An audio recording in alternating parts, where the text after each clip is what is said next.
Well, I'm Jared Cox with HCEC-TV, and today we're very happy to have Kobe Gibson from Waddell's Auto Scrap Metal Recycling. How are you doing? Thanks for having us. Doing good. Can you tell me a little bit about your business? Yeah, we're here in Eaton on 311 Steel Drive. We've been family owned and operated for 53 years. We provide all types of recycling for people, everything from washers, dryers, to cars, bulldozers, semi-trucks. Pretty much if it's metal, we can take it. So. You know, when I come up on the Kentucky Parkway on my way to work, I see a billboard for Waddell's with several lovely kids on it. Are they yours? Yeah, the two girls are mine, and the boys are my nephews, so they were a good model for the billboard. I mean, it definitely shows that you're family owned and operated. Yeah, family owned and operated, and we all live here in Hardin County, and that's kind of like we like to put money back in the community and do stuff like that. So.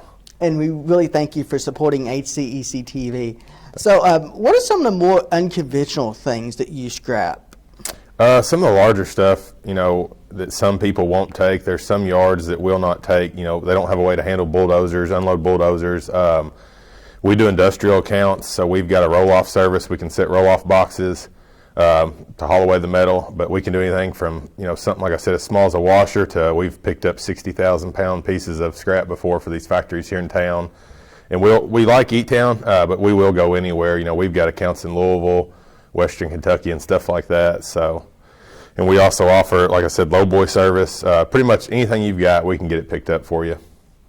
You know, and that's so important because Kentucky is such a vast state, and having a family-owned and operated business that'll come and scrap your stuff is just so important. Yeah, it makes it nice. There's a lot of people like that have broken down vehicles that just don't have a way to get them to us. We've got a rollback for that. So all they got to do is call the office, and for a small fee, we'll go pick it up, and they'll get paid for it and make some money for it, and make it real easy for them. So one thing I didn't know that you all did is you sell parts from vehicles. Yep. So we keep, it rotates the cars. You know, we'll rotate them in and out when they get parted out too much. I mean, we've had as many as 1,000. We try to keep 500 to 1,000 just to have parts for people. At this day and age, as expensive as everything's getting, it's nice to be able to go buy a used part and save some money. So you're telling me the next time that a deer attacks my car, I'll be able to go to your... Yep. Hopefully we'll be able to have everything, and if not, we can look it up and find it for you. So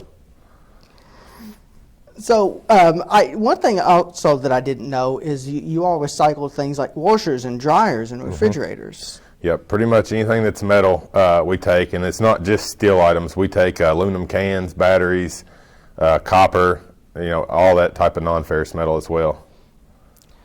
So I know that you're based in Elizabethtown. How long have you been in the area? As far as in Eaton, it would go back to the early 2000s.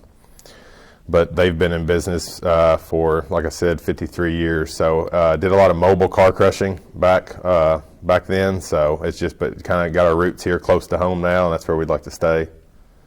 Yeah, and it's so important once you get grounded in a place to want to stay. And we really appreciate you supporting this local TV station and the local school kids by providing the live sports coverage and all the other things that your contribution helps us do. So thank you very much. All right, we're proud to. Thanks.